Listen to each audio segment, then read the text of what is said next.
السلام علیکم ورحمۃ اللہ وبرکاتہ۔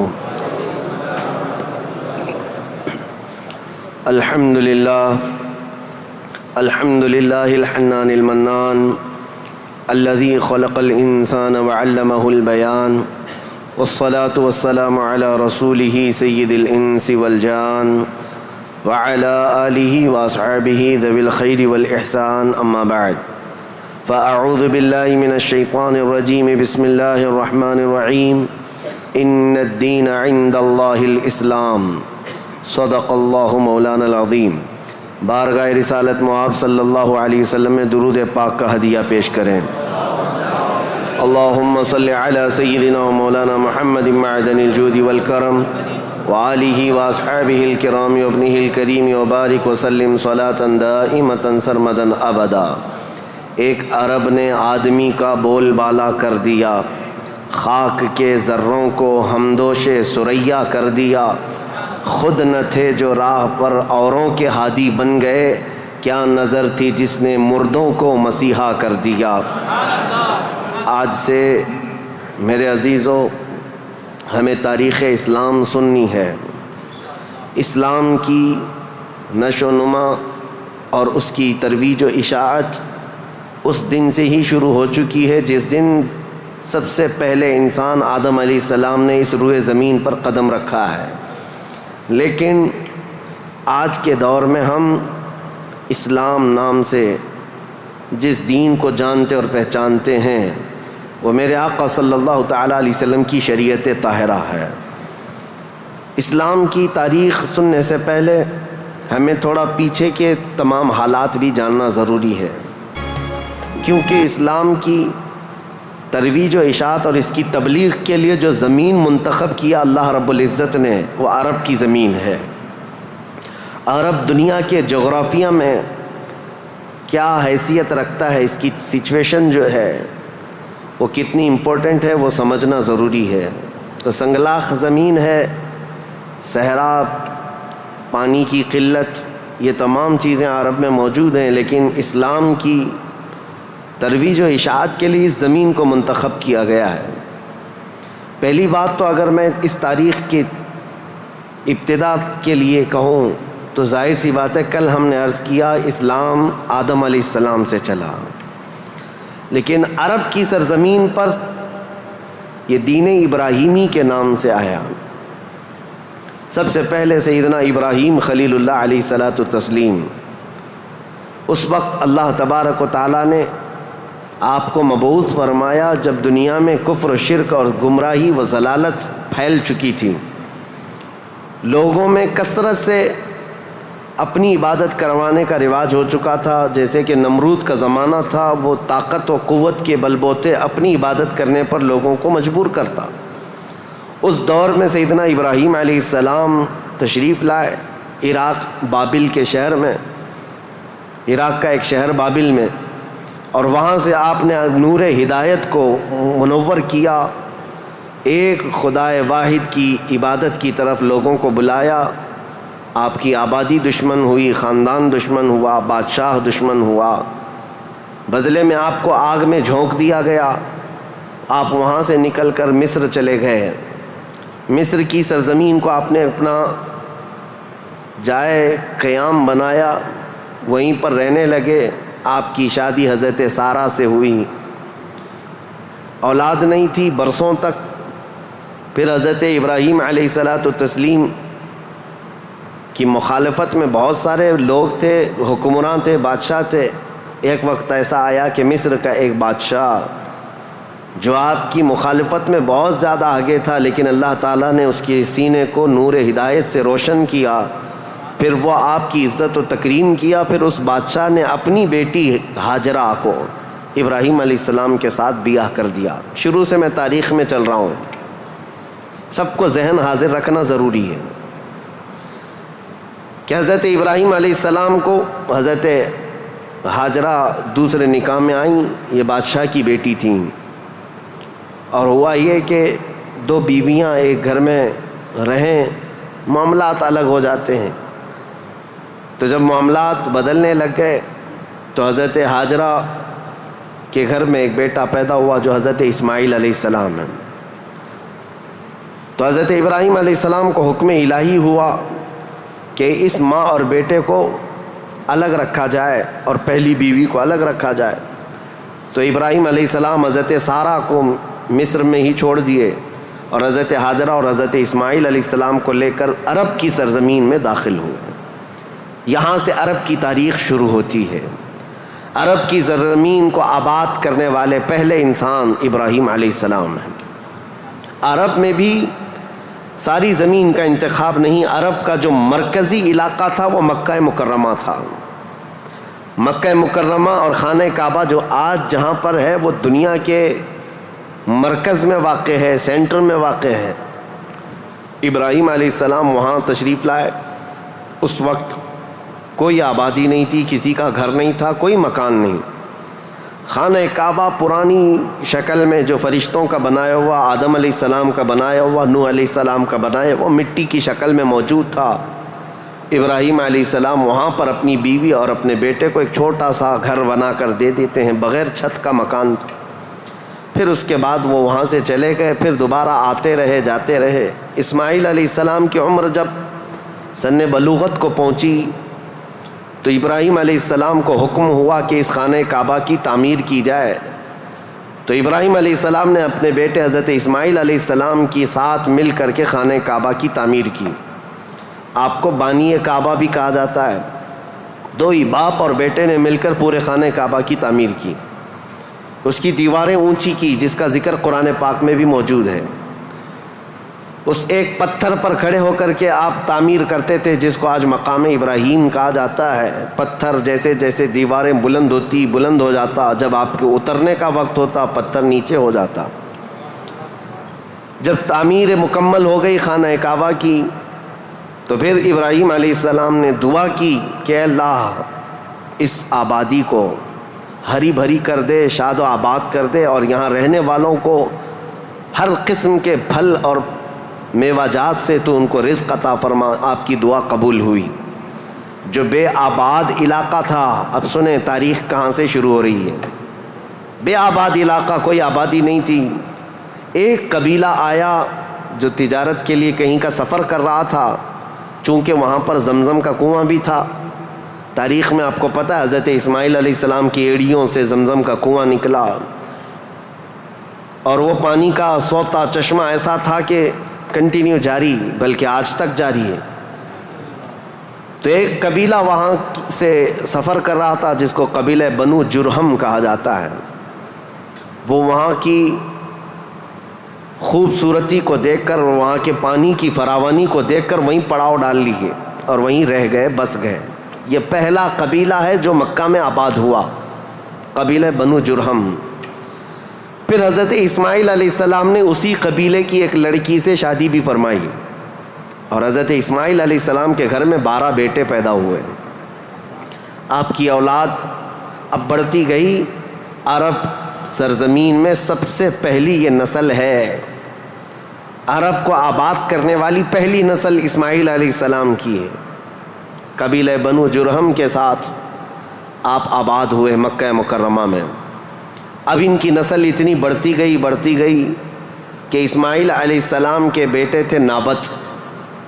ان کے ہاتھ میں خانہ کعبہ کی تولیت آئی. خانہ کعبہ کی حفاظت اور اس کی ذمہ داریوں کا یہ سارا انتظام آپ کا تھا. چند دنوں کے بعد پھر ایسا ہوا کہ قبیلہ بنو جرہم کے لوگوں نے، جو حضرت اسماعیل علیہ السلام کے سسرال تھے، خانہ کعبہ کی تولیت پر انہوں نے قبضہ کر لیا. اسماعیل علیہ السلام کی اولاد نے کوئی بھی ان کے ساتھ جھگڑا نہیں کیا، کسی بھی طرح کا برا برتاؤ نہیں کیا، کیونکہ ننیحال کے تھے. تو کئی سالوں تک قبیلہ بنو جرہم کا خانہ کعبہ پر قبضہ باقی رہا، لیکن انہوں نے بدعنوانیاں شروع کر دیں. خانہ کعبہ کے پاس لوگ جو دور دور سے آتے تھے دنیا میں، حاجی، اس وقت بھی ہر سال حج ہوا کرتا تھا، ان کے ساتھ برا سلوک کرنا، ان سے چڑھاوے لینا، ان سے زیادہ مانگ کرنا، یہ سب چیزیں ہونے لگی. تو پھر حضرت اسماعیل علیہ السلام کی اولاد نے دوبارہ خانہ کعبہ کی تولیت اپنے ذمے لے لی. تولیت کہتے ہیں ذمہ داری، جس سے متولی کہا جاتا ہے. جیسے مسجد کا متولی ہوتا ہے، تولیت اسی کو کہتے ہیں، خانہ کعبہ کی خدمت کی ذمہ داریاں۔ اب یہ زمانہ چلتا رہا، میں آپ کو پہلے یہ خاندانی معاملات بتا رہا ہوں، اس کے بعد پھر یہاں کے سیاسی حالات بھی بتاؤں اور پھر مذہبی حالات بھی آپ کو بتاؤں، تاکہ اسلام کی تاریخ کو سمجھنے کے لیے اس کا بیک گراؤنڈ بھی سمجھنا بہت ضروری ہے، پس منظر کیا تھا یہ معلوم ہونا ضروری ہے۔ اب اسماعیل علیہ السلام کی اولاد میں عدنان ایک شخص پیدا ہوئے جو آل اسماعیل میں بہت ہی معزز انسان تھے۔ اکثر صحابہ کرام کا اور خود رسول اللہ صلی اللہ علیہ وسلم کا نسب حضرت عدنان تک پہنچتا ہے، وہ ہمارے آقا صلی اللہ تعالیٰ علیہ وسلم کے جد امجد بھی ہیں۔ عدنان نے مکہ مکرمہ کی ذمہ داریاں سنبھالی اور اس کے بعد اب آبادی اتنی بڑھ گئی کہ ان لوگوں کو تجارت کے لیے اور اپنے معیشت کے لیے، اپنے معاش کے لیے دور دور جانا پڑا، مکہ چھوڑ کر کے باہر جانا پڑا، آبادی بڑھتی چلی گئی مکہ مکرمہ کی۔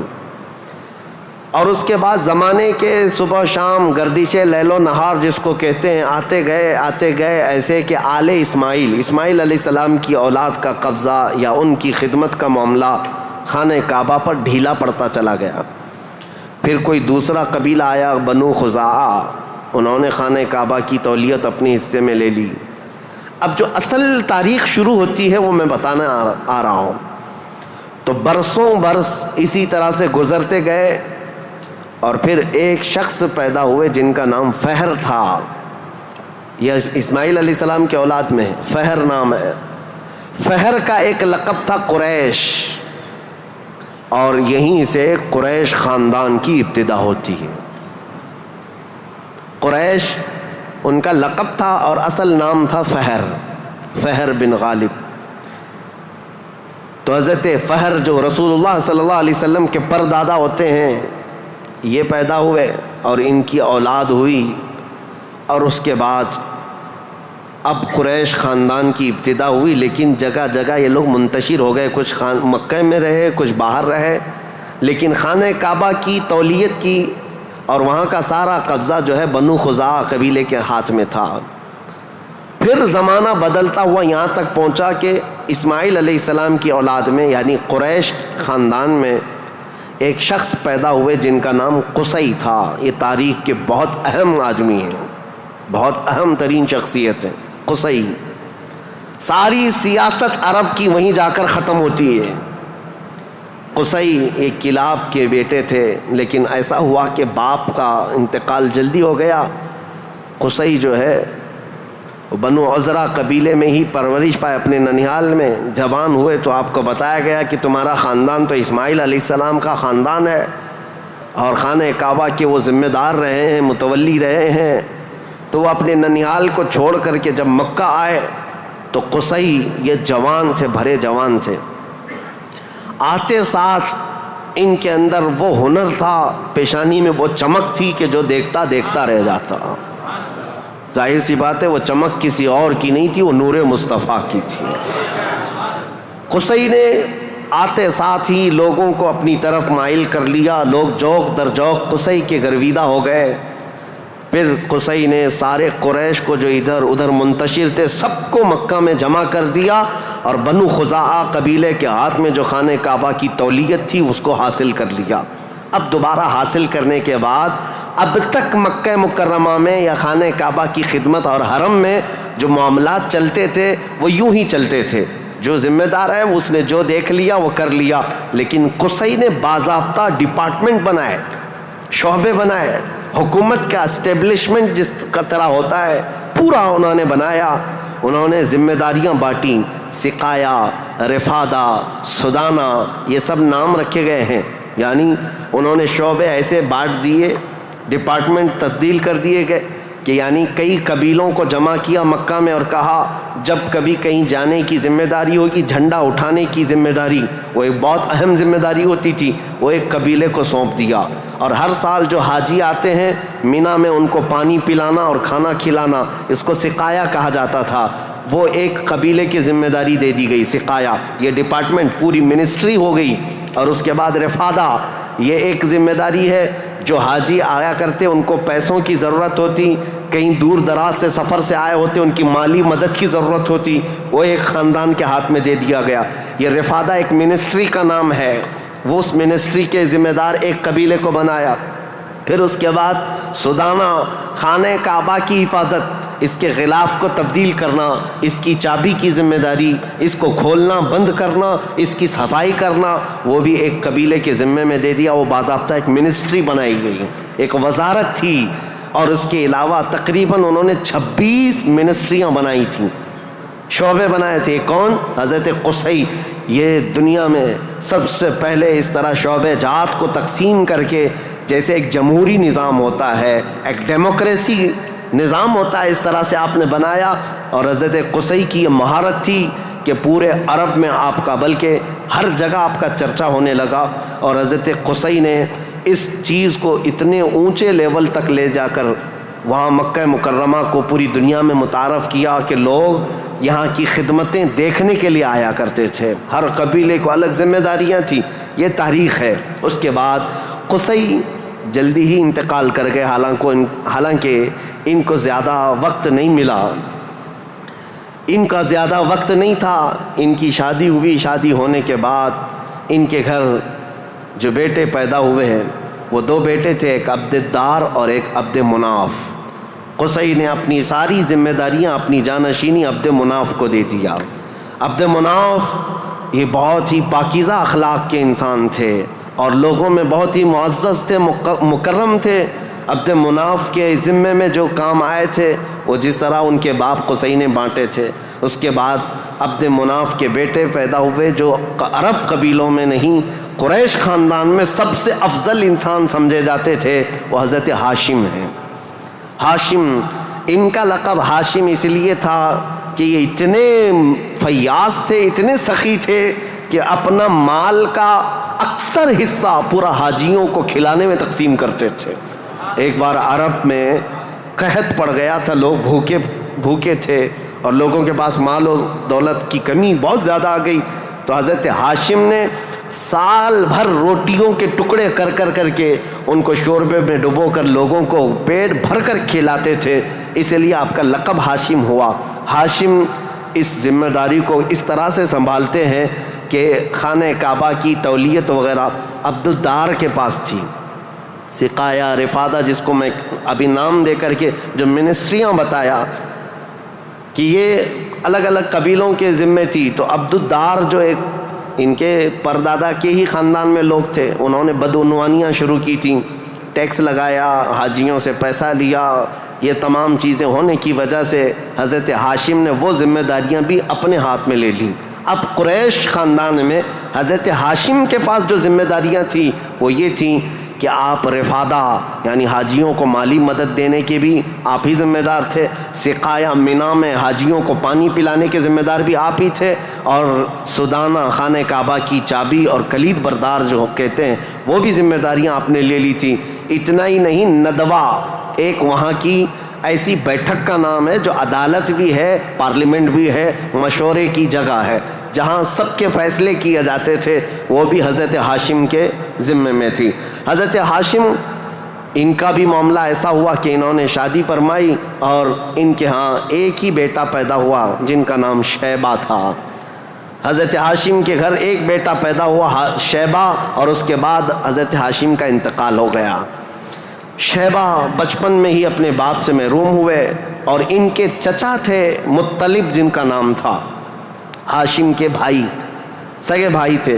مطلب نے یہ شیبہ کو گود لے لیا اور پرورش کی، اور اتنی اچھی پرورش کی کہ لوگ جو ہے شیبہ کو ان کے اصلی نام کی بجائے مطلب کا غلام یا مطلب کا بیٹا کہتے ہوئے عبد المطلب ہی کہنے لگ گئے۔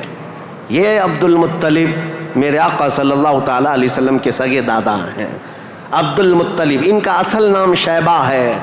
اب یہ خانہ کعبہ کی تولیت کی ذمہ داری سب سے لمبے عرصے تک سنبھالنے والے یہی ہیں، کافی لمبا ٹائم ان کو ملا۔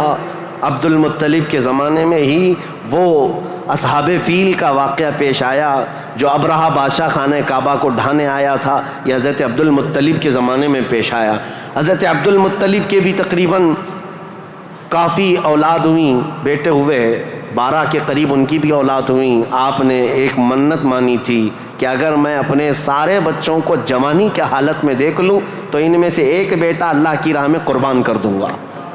جب سارے بچے آپ کے جوان ہو گئے تو حضرت عبد المطلب خانہ کعبہ کے پاس گئے اور اس کے بعد آپ نے قرعہ اندازی کی اپنے بیٹوں کے نام نکال کر کے کہ کس بیٹے کا نام نکلے گا جس کو قربان کیا جائے. تو آپ نے جب قرعہ اندازی کی تو آپ کے چھوٹے بیٹے حضرت عبداللہ کا نام نکلا. قربانی کے لیے حضرت عبداللہ کا نام نکلا. حضرت عبد المطلب کے وہ سب سے زیادہ محبوب تھے، نور نظر تھے. آپ نے سارے لوگوں سے مخاطب ہو کر کے کہا کہ اس مسئلے کو کیسے حل کریں. تو سارے لوگوں نے کہا کہ اللہ رب العزت کے معاملات اللہ کے حوالے اس کو چھوڑ دو. پھر آپ نے خواب میں دیکھا کہ اس کا معاملہ ایسا ہے کہ اپنے اس نور نظر محبوب بیٹے کی قربانی کی بجائے ان کی جگہ 100 اونٹ قربان کر دیے جائیں. تو 100 اونٹ قربان ہوں گے لیکن آپ کے بیٹے کی قربانی بھی مان لی جائے گی کہ آپ نے بیٹے کو بھی قربان کیا. آپ نے حضرت عبداللہ کی جگہ پر 100 اونٹ قربان کیے.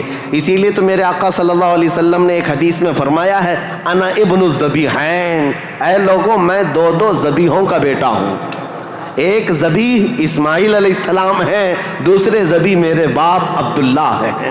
یہ رسول اللہ صلی اللہ علیہ وسلم نے فرمایا کہ اب یہ حضرت شیبہ حضرت عبد المطلب جو خانہ کعبہ کی تولیت کو سنبھالتے رہے، یہ تاریخ یہاں تک آئی.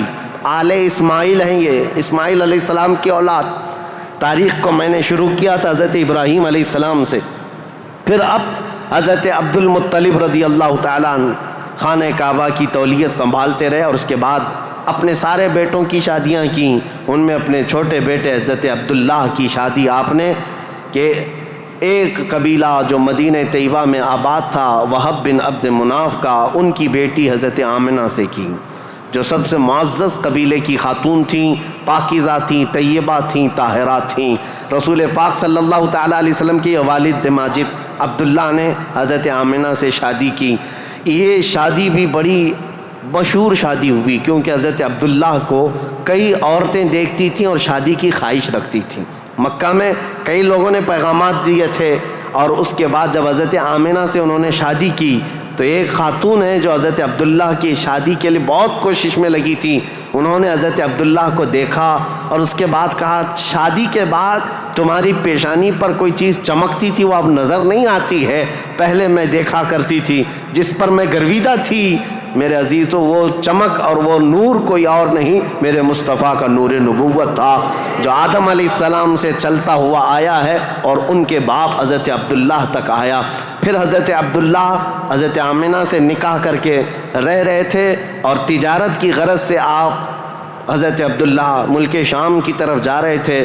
درمیان میں جو یثرب علاقہ تھا آج کا وہ مدینۃ المنورہ ہے، وہاں حضرت عبداللہ کو کچھ بیماریاں ایسی لگ گئیں کیونکہ یثرب جو علاقہ ہے اس کو پہلے بیماریوں کا گڑھ کہا جاتا تھا، وہاں جو جاتا بیمار ہو جاتا تھا. اس وقت انہوں نے وہاں کا سفر کیا تھا اور بیماریاں لگ گئی اور آنے سے پہلے آپ کا انتقال ہو گیا. عبداللہ کا انتقال ہو گیا حضرت عبداللہ کا. اور پھر چند ماہ گزرے تھے، 6 مہینے کے بعد پورے عالم میں جو ایک عجیب کیفیت طاری تھی. عرب کی یہ تاریخ میں آپ کو بتا رہا ہوں کہ یہاں پر اب حالات کیا تھے. حضرت آمنہ کے گھر رسول پاک صلی اللہ تعالیٰ علیہ وسلم حمل سے ہیں، لیکن اس سے پہلے میں اب پس منظر بتاتا ہوں، بیک گراؤنڈ بتاتا ہوں دنیا میں کیا چل رہا تھا اس وقت، حالات کیسے تھے. اس کو میں ڈیوائیڈ کر کے اگر بتاؤں سیاسی حالات اور مذہبی حالات. سیاسی حالات میں یعنی پالیٹکس کے اعتبار سے دیکھا جائے تو حکومت اور تسلط قبضہ زیادہ کس کا تھا. اس دور میں سب سے بڑی 2 حکومتیں تھیں، ایک پرشین امپائر اور ایک رومن امپائر. روم کی حکومت اور فارس کی حکومت، ان دونوں کا بہت بڑا اثر و رسوخ تھا. پوری دنیا کی بات کر رہا ہوں، یہ سپر پاور طاقتیں تھیں. عرب میں بعض لوگ پرشین امپائر کے انڈر میں کام کرتے تھے، بعض لوگ رومن امپائر کے انڈر میں کام کرتے تھے. مذہب کے اعتبار سے ہم بعد میں بات کرتے ہیں.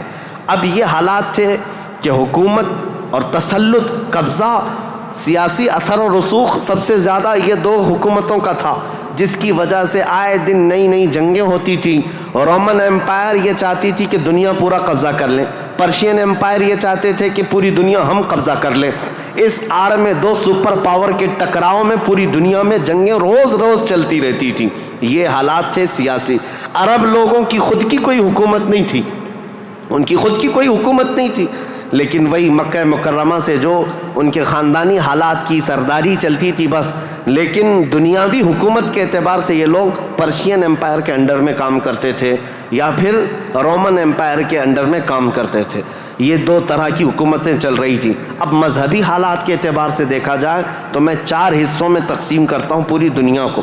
4 حصوں میں فارس، جس کو آج پرشیا کے ہیں آپ، ایران جو آج کے دور کا ہے، اس کی سرحدیں اور بھی بڑی تھیں، بلند تھیں.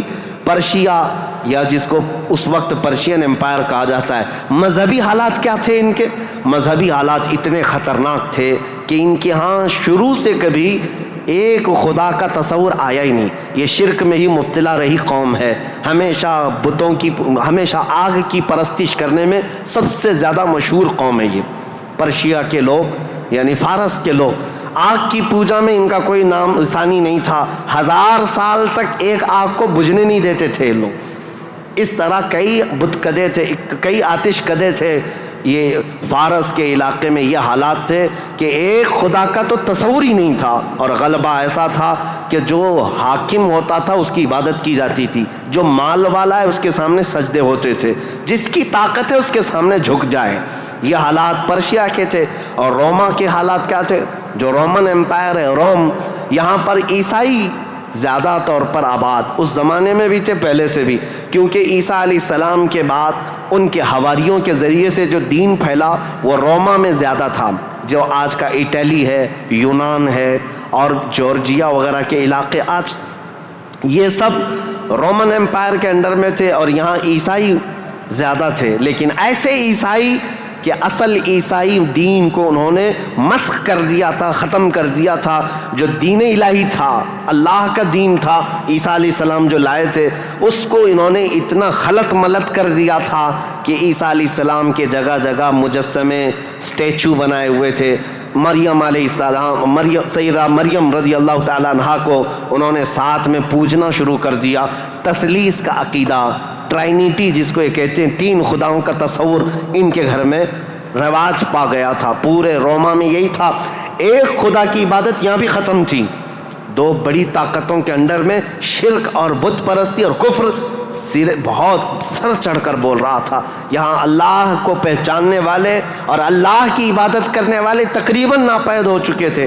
عیسیٰ علیہ السلام کی جو آپ کا عروج ہوا آسمانوں پر، آپ کو اللہ تعالیٰ نے آسمانوں پر جو اٹھایا، وہ زمانہ بیت کر کے بھی 570 سال گزر رہے تھے. ان 570 سالوں میں کوئی نبی نہیں آیا. عیسیٰ علیہ السلام کے بعد سے لے کر 570 سال کا زمانہ، اس کو زمانہ فترت کہا جاتا ہے. زمانہ فترت 2 نبیوں کے بیچ کے زمانے کو کہتے ہیں. اس بیچ میں کوئی نبی نہیں آیا، جس کی وجہ سے حالات اتنے گمبھیر تھے. پرشیا کے حالات میں نے بتایا، جگہ جگہ آگ کی پوجا، آگ کی پوجا، آگ کو ہی طاقتور مانا جاتا. اور روما میں تھا، عیسائی تو تھے لیکن ایسے کہ ٹرائنیٹی کا عقیدہ، مریم بھی خدا ہیں، عیسیٰ بھی خدا ہیں اور وہ بھی خدا ہے. 3 خداؤں کی عبادت.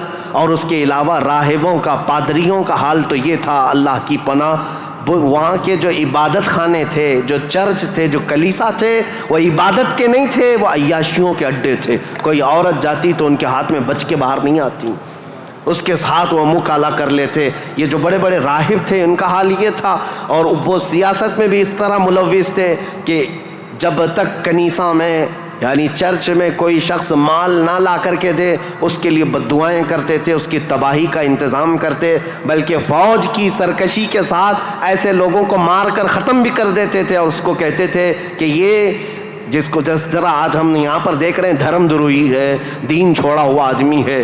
یہ عیسائیوں کا تسلط ایسا تھا، ان کا قبضہ ایسا تھا، پادریوں کا عیاشی کے اڈے بنا دیے گئے تھے. جتنے وہ عبادت خانے تھے، جتنے عبادت خانے تھے وہ عیاشیوں کے اڈے بنے ہوئے تھے. اور ان کے ہاں یہ سب چیزیں عام. جو اخلاق دینے آئے تھے، جو اچھا مزاج دینے آئے تھے، وہی ان کے علماء، ان کے راہب پورے ایسے تسلط کے ساتھ گندگیاں پھیلا چکے تھے. یہ روما کے حالات تھے, پرشیا کے حالات وہ تھے. اب دنیا میں تیسرا ایک بڑا طبقہ جو اپنا اثر رکھتا تھا, اپنا رسوخ رکھتا تھا, وہ ہندوستان کا تھا. ہندوستان جس کو ہم اکھنڈ بھارت کہیں, یہ ہندوستان, اس کی سیمائیں, اس کی سرحدیں اتنی نہیں تھی جو آج کشمیر سے کنیا کماری تک یا گجرات سے لے کر کے بنگال کی کھاڑیوں تک ہے, بلکہ اس کی سیمائیں ایران کی سرحدوں تک پہنچتی تھی. افغان, پاکستان, بنگلہ دیش, نیپال جو آج ایک الگ الگ ریاستوں میں, الگ الگ ملکوں میں تبدیل ہیں, یہ سب ہندوستان کے علاقے ہوا کرتے تھے. ہند اس وقت کے حالات کیا تھے ہندوستان کے, میں اس وقت کی بات کر رہا ہوں. عیسیٰ علیہ السلام کے عروج آسمانی کے 570 سال کے بعد ہندوستان کے حالات بڑے دیگرگوں تھے, کیونکہ یہاں پر بھی شروع سے بت پرستی بہت زیادہ تھی. بلکہ تاریخ نگاروں نے لکھا ہے اس وقت ہندوستان کی آبادی اگر 1 کروڑ تھی تو یہاں کے خدا جو بنائے گئے تھے وہ 2 کروڑ تھے. یعنی انسانوں کی آبادی سے بڑھ کر کے خدا تراشے گئے تھے. ہر قبیلے کا نہیں, ہر خاندان کا نہیں, بلکہ ہر انسان کا 2 خدا, 3 خدا, 4 خدا, جس کی جیسی حیثیت ویسے خدا بنائے ہوئے تھے. اور یہاں پر اخلاقی حالات اگر دیکھے جائیں تو وہ بھی اس طرح کہ جیسے کل بھی میں نے بتایا تھا, کاسٹزم میں یہ لوگ ایسے ملوث تھے کہ برہمن الگ, شودر الگ, دلت الگ, چھتریہ الگ, یہ سب چیزوں کو کاسٹ میں بدل کر کے, ایسے کہ کسی دلت کو ایک مقدس کتاب چھونے کی بھی اجازت نہیں ہوتی, برہمن سے مصافحہ کرنے کی بھی اجازت نہیں ہوتی. اگر کسی دلت نے برہمن کی لڑکی کو چھو بھی لیا تو اس کا ہاتھ کاٹ دیا جاتا, اور اگر گیتا کے شلوک سن لیتا تو اس کے کان میں کھولتا ہوا تیل ڈال دیا جاتا تھا. یہ سب حالات یہاں کے تھے. یعنی اخلاقی پستی, اخلاقی گراوٹ یہاں پر بھی تھی. روما کے حالات بھی اچھے نہیں تھے, پرشیا کے حالات بھی اچھے نہیں تھے, ہندوستان کے حالات بھی. اور عورتوں کے لیے تو یہ اس قدر سخت تھے, اللہ اکبر. یہاں کسی عورت کا شوہر مر جاتا تو عورتیں ساتھ میں اپنے شوہر کی چتا کے ساتھ آگ لگا لیتی, جس کو ستی کہا جاتا تھا. ستی ایک رسم ہے, تاریخ میں آج بھی موجود ہے. بیوہ عورت کو جینے کا حق نہیں تھا. بیوہ عورت اپنے شوہر کی آگ کے ساتھ خود بھی جل جاتی تھی, وہ چاہے جوان ہو, چاہے 2 مہینے کی دلہن کیوں نہ ہو, اسے جلا دیا جاتا. چند سالوں کے بعد پھر جلانے کا رواج ختم ہوا, پھر بیوہ عورت کو جنگلوں میں بھیج دیا جاتا کہ وہ وہاں رہے, وہیں آباد رہے. اس کا گھر میں آنا اب شگن, آج تک یہ بری روایت موجود ہے. جاہلوں کے آج بھی پائی جاتی ہے, غیر مسلموں کے ہاں کہ اگر کوئی بیوہ عورت اچھے تقریبات میں شامل نہیں ہو سکتی, اچھے فنکشنز میں نہیں آ سکتی, کھانے پکانے کے وقت نہ آ جائے, یہ اب شگن ہو جائے. عورت اگر حیض اور نفاس کے عالم میں ہو تو اس وقت تو اس کے ساتھ جانوروں سے بدتر سلوک ہوتا. اس کا گلاس الگ, اس کا برتن الگ, اس کا کھان پان الگ, بلکہ جانوروں کا جس طرح سے الگ رکھا جاتا تھا عورت کا بھی الگ رکھا جاتا تھا. عورت کو پستی کی طرف دھکیل دیا گیا تھا. یہ تاریخ یہاں کی تھی, ہند کی. 3 بڑے طبقے دنیا کے میں بتا رہا ہوں, ایک روما میں, ایک پرشیا میں, ایک ہندوستان میں. اخلاقی پستی اس قدر تھی, کفر و شرک غالب تھا, اور اس کے علاوہ اب چوتھی ایک قوم بچتی ہے. ان سب کے بیچ میں اگر کوئی تھوڑی بہت شدھ بدھ رکھتی تھی, کوئی تھوڑا بہت اچھا مزاج رکھتے تھے, تو اس زمانے میں عزت تھی, تو وہ بنی اسرائیل کی تھی جو یہودی تھے, بنی اسرائیل. لیکن ان کے حالات ایسے تھے کہ غرور اور گھمنڈ ان کو اتنا تھا کہ وہ یہ کہتے تھے کہ پوری روئے زمین پر سب سے افضل لوگ ہم ہیں, اللہ کے محبوب ہم ہیں, اللہ کے بیٹے ہم ہیں, ہم کو اللہ کبھی عذاب نہیں دے گا, کبھی اللہ ہم کو آگ نہیں دکھائے گا. یہ سب اتنا غرور تھا اپنے افضل ہونے کا کہ کوئی نبی آتے تو ان نبیوں کا قتل بھی کر دیتے. ان بنی اسرائیل نے, یہودیوں نے 10,000 کے قریب نبیوں کا قتل کیا ہے, 10,000 کے قریب نبیوں کا قتل کیا یہ بنی اسرائیل. اور اللہ کی لعنت ان پر ایسی, اللہ کا غضب ان پر ایسا, غیر المغضوب علیہم ولا الضالین پڑھتے ہیں آپ. اور قرآن پاک میں اللہ تعالیٰ نے فرمایا ہے کہ اللہ وباءوا بغضب من اللہ, وہ اللہ کے غضب کے ساتھ لوٹی ہوئی قوم ہے. یہودی جو تھے بنی اسرائیل, اس دور میں ان کا حال یہ تھا کہ تھوڑے بہت یہ بت پرستی تو نہیں کرتے تھے, دوسرے خداؤں کی طرف جھکتے تو نہیں تھے, لیکن سود خوری ان کی فطرت میں داخل تھی. سود اتنا کھاتے تھے کہ کسی بھی غریب کی زندگی تباہ و برباد کر دیتے. سود کا نظام سب سے زیادہ یہ یہودیوں کی طرف سے، اور آج بھی پوری دنیا کو کریڈٹ کے پلیٹ فارم پر لا کر کھڑا کرنے والی قوم کوئی اور نہیں، یہ اسرائیلی ہیں، یہ یہودی ہیں.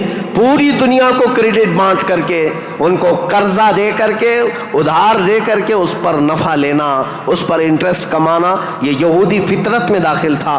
اور یہ سود کی لعنت ان کے ساتھ آج سے نہیں پہلے سے ہے. اس کو حلال سمجھ کر کے کھاتے ہیں، اس کو ترہ امتیاز سمجھتے ہیں، اور یہ سمجھتے ہیں یہ ہماری عقل مندی ہے، ہماری دانائی ہے کہ ہم پوری دنیا کا مال اپنی طرف کھینچ لیتے ہیں.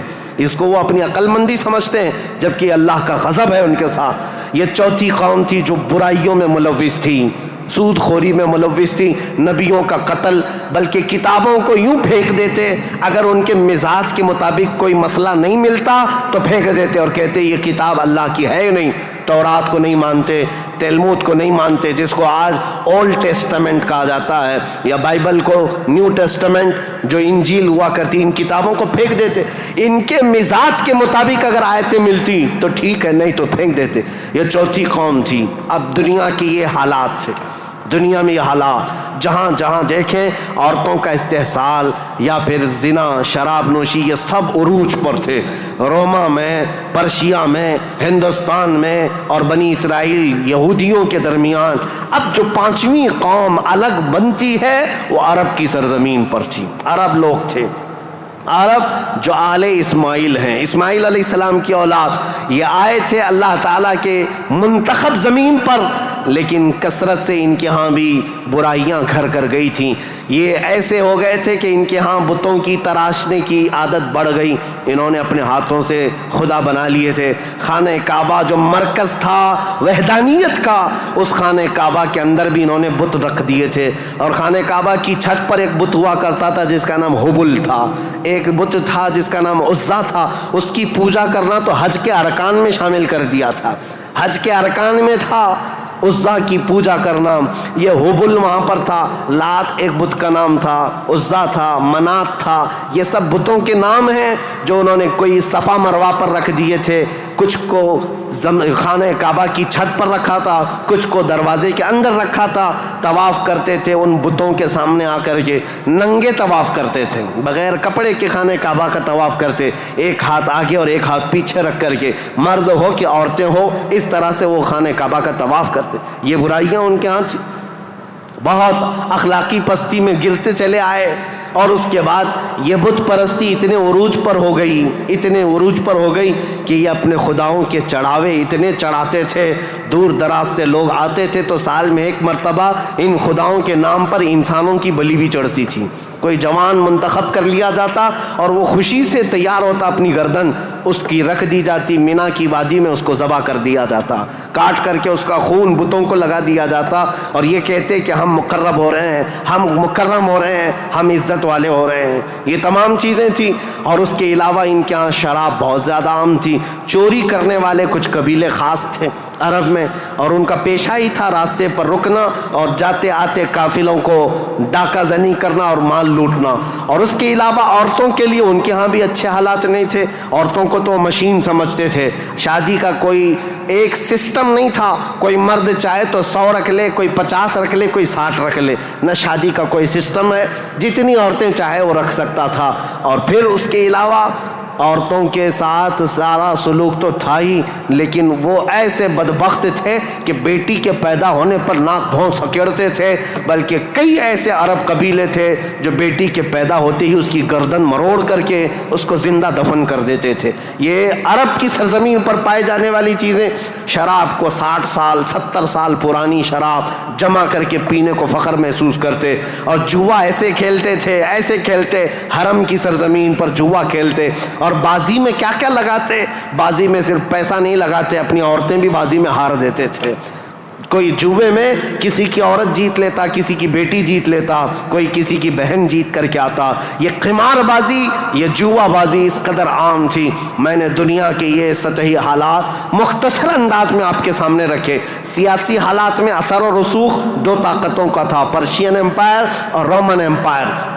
مذہبی حالات میں الگ الگ تھے. ہندوستان کے حالات کیا تھے اور پرشیا کے، روما کے، اسرائیل کے. اسرائیل اس وقت تھا نہیں، اگرچہ بیت المقدس ان کے ہاتھ میں نہیں تھا، لیکن یہ جگہ جگہ بکھرے ہوئے لوگ تھے یہودی. ان کے حالات بھی اچھے نہیں تھے، عربوں کے حالات بھی اچھے نہیں تھے. یہ اس قدر کفر و شرک کے مینارے بلند تھے. اللہ کہنے والی قوم پوری دنیا میں ڈھونڈنے پر بھی کہیں نہیں تھی. ایک خدا کی عبادت کرنے والی مجموعی طور پر کوئی قوم آباد نہیں تھی. ایک قائد کے اندر، ایک امام کے پیچھے چلنے والی قوم کہیں نہیں تھی. ہر ایک نے اپنے خدا بنائے. کچھ لیڈروں کی پوجا، کچھ حکمرانوں کی عبادت. کچھ جگہ پر ایسے حالات ہندوستان میں تھے کہ اپنے ہی آلہ تناسل کی پوجا کرنے، عورتوں کی شرمگاہوں کی پوجا، مردوں کی شرمگاہوں کی پوجا جو آج تک چلی آ رہی ہے. یہ اس قدر گرے ہوئے حالات تھے کہ چوہے سے لے کر بلی تک، بلی سے لے کر سانپ بچھو تک کوئی خدا ہونے سے بچ نہیں سکا ان کے ہاتھوں میں. سب خدا بنا لیے. ان کثیر گمراہیوں کے حالات میں بتاؤ میرے عزیزو، مشیت ایزدی کو جلال آ ہی گیا. رب ذوالجلال کے رحمت میں جوش تلاطم آ ہی گیا.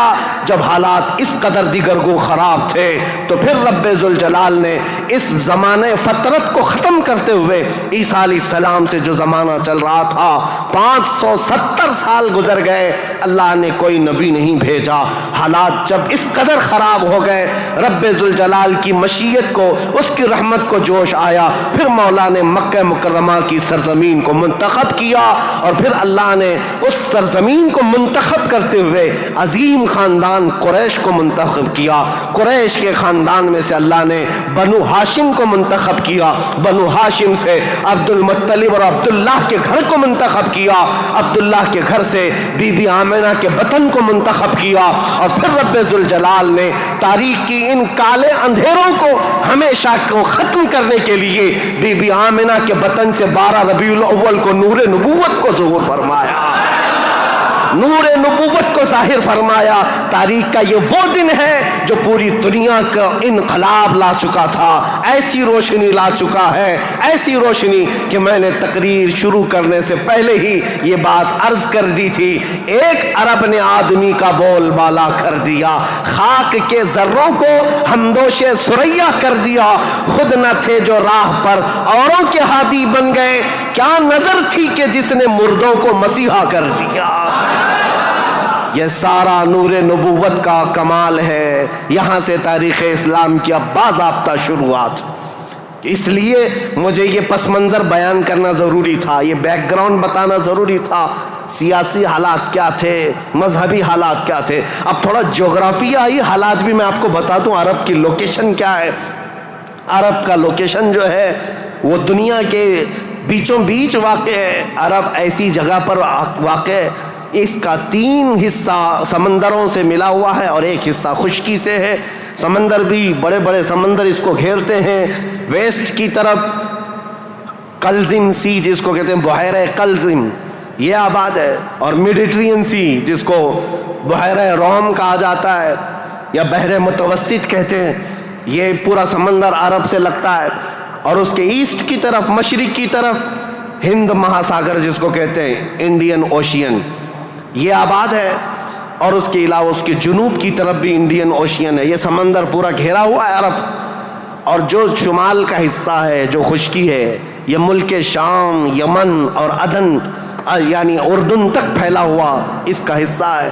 اب اس کی جغرافیائی حالت یہ تھی کہ عرب کے اندر کثرت سے زمین پہاڑیاں رکھتی ہے آج بھی.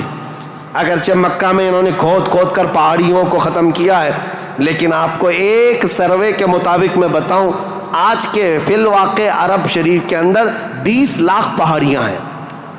20 لاکھ پہاڑیاں، سلسلہ ہے پہاڑیوں کا.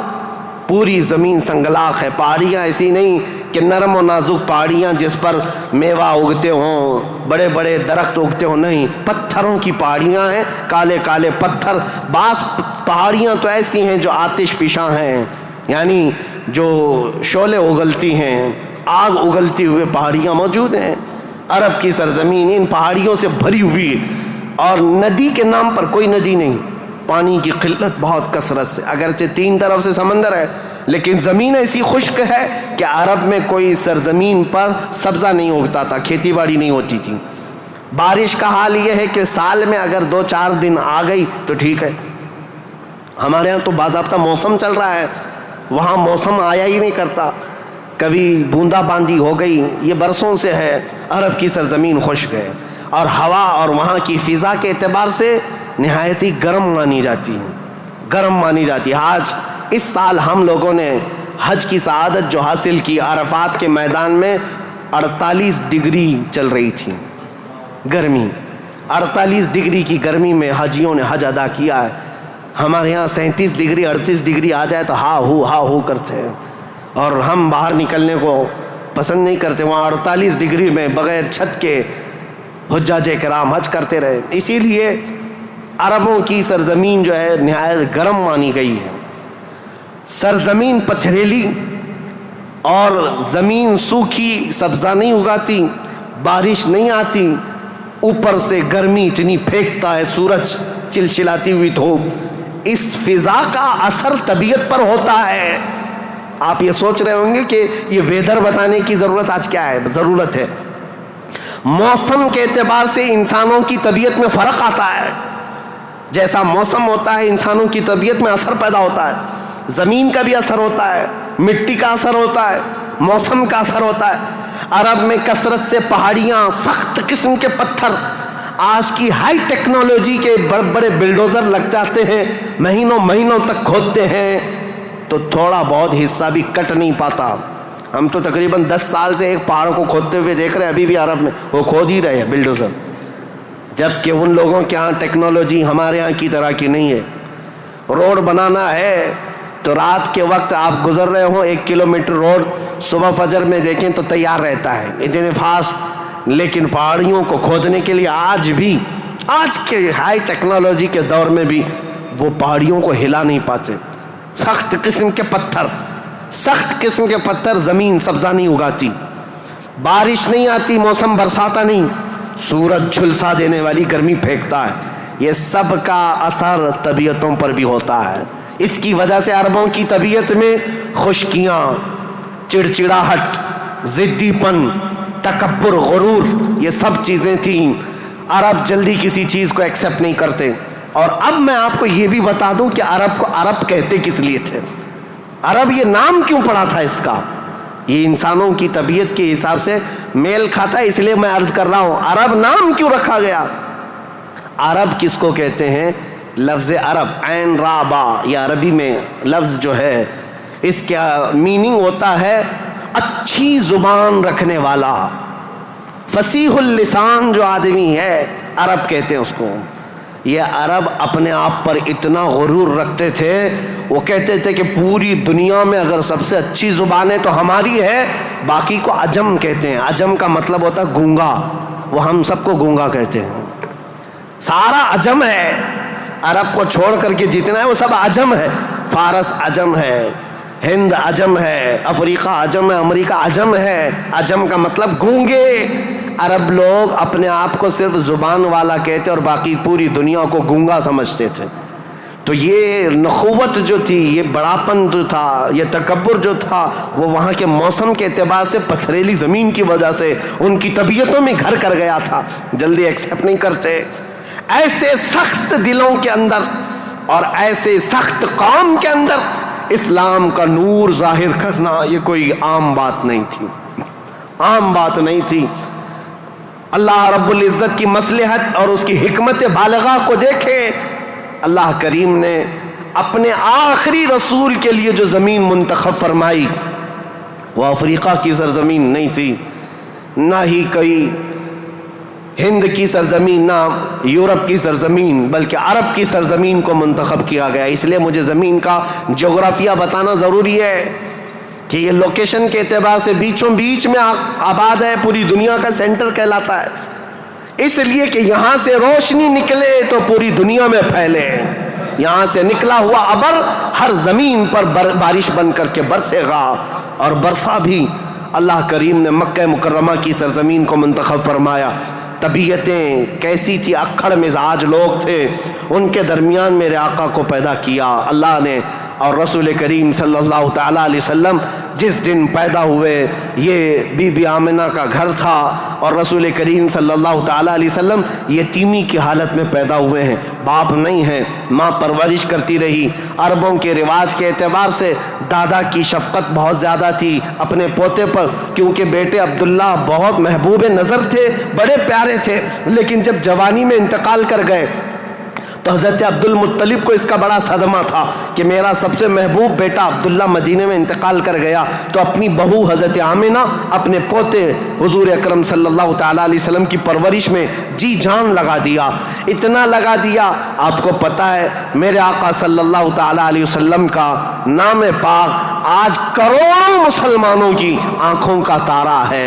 حضور کا نام جیسے ہی ہم محمد نام لیتے ہیں ہم انگوٹھوں کو چوم کر کے آنکھوں سے لگاتے ہیں۔ یہ نام پاک عام نام نہیں ہے، اس نام پاک کو بزرگان دین تو ایسے تھے کہ حضرت محمود غزنوی کا نام سنا ہے، ان کے خاص وزیر تھے ایاز، ایاز کے بیٹے کا نام تھا محمد۔ محمود جو ہے سلطان محمود اپنے وزیر کے بیٹے محمد کو بہت پیار کرتے تھے۔ ایک دن جو ہے آپ ایاز کے بیٹے کو محمد کہہ کر نہیں بلا رہے ہیں بلکہ کہتے اے ابن ایاز، اے ایاز کے بیٹے ادھر آ جا۔ ایاز نے سن لیا، کہا آج سلطان غضبناک ہوں گے، میرے بیٹے کا نام لے کر کے نہیں پکارا، باپ کے نام سے پکارا ہے۔ بعد میں حاضر ہو کر پوچھا سلطان میرے بیٹے سے کوئی خطا ہوئی، آپ خفا تو نہیں ہیں؟ اس کے نام سے نہ پکارتے ہوئے اس کو ابن ایاز کہہ کر پکارا۔ سلطان محمود نے کہا ایاز ایسی بات نہیں، خفا نہیں، بلکہ میں وضو کی حالت میں نہیں تھا اس لیے تیرے بیٹے کا نام محمد ہے، میں بغیر وضو کے کبھی اس کا نام بھی نہیں پکارتا۔ اور علامہ عبد الرحمن جامی فرماتے ہیں ہزار بار بشویم دہن ز مشک و گلاب ہنوز نامے تو گفتن کمال بے ادبیس۔ یا رسول اللہ ہزار بار میں اپنے منہ کو گلاب کے پانی سے، مشک و عنبر کے پانی سے دھو لوں، اس کے بعد بھی آپ کا نام پکارنا میں بے ادبی سمجھتا ہوں۔ یہ علامہ عبد الرحمن جامی۔ میں بات کیوں کہہ رہا ہوں حضور کے نام کی؟ یہ محمد نام کسی اور نے نہیں، حضرت عبد المطلب نے رکھا تھا۔ آپ کے دادا، آپ کے جد امجد جیسے ہی حضور کی پیدائش ہوئی تھی گھر دوڑے دوڑے آئے تھے بی بی آمنہ کے، اور فوراً اٹھا کر کے گودی میں لے لیا اور خانہ کعبہ کے پاس آئے اور خانہ کعبہ کے سامنے ہاتھ پھیلاتے ہوئے اللہ کی بارگاہ میں عرض کرنے لگے اللہم ھذا ابنی سمیتہ محمدا، اے اللہ دیکھ یہ میرا بیٹا ہے اور میں نے اس کا نام محمد رکھا ہے۔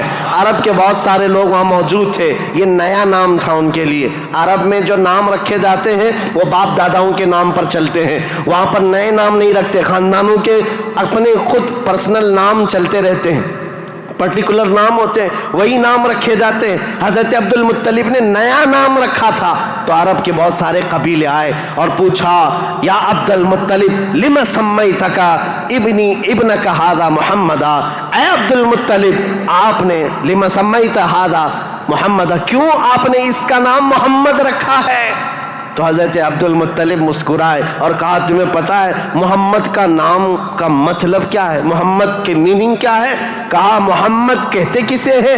محمد اس کو کہتے ہیں جس کی سارے لوگ تعریف کریں، سب سے زیادہ جس کی تعریف کی جائے اس کو محمد کہا جاتا ہے۔ حضرت عبد المطلب نے کہا میں نے اپنے اس بیٹے کا نام محمد اس لیے رکھا ہے کہ جب بھی کوئی نام لے تو نہ چاہتے ہوئے بھی میرے بیٹے کی تعریف ہو ہی جائے۔ آج میرے آقا کی شان میں کسی کو گستاخی کرنا بھی ہو، میرے آقا کا نام محمد لیتا ہے تو پہلے حضور کی تعریف کر ہی رہتا ہے، وہ کر کے ہی رہتا ہے۔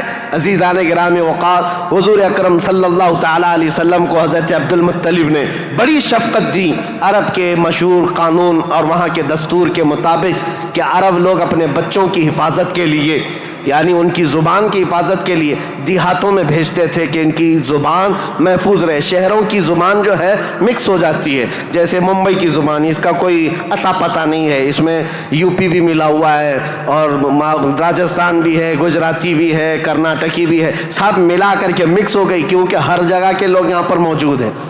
یہ شہر ہے اور شہروں میں ہر علاقے کے لوگ آتے ہیں، اپنی اپنی تھوڑی تھوڑی سی باتیں اس میں داخل کر دیتے ہیں اور یہ ایک مکسچر لینگویج بن جاتی ہے۔ اور اس کو پتہ ہی نہیں رہتا اس کی اوریجنل لینگویج کیا تھی۔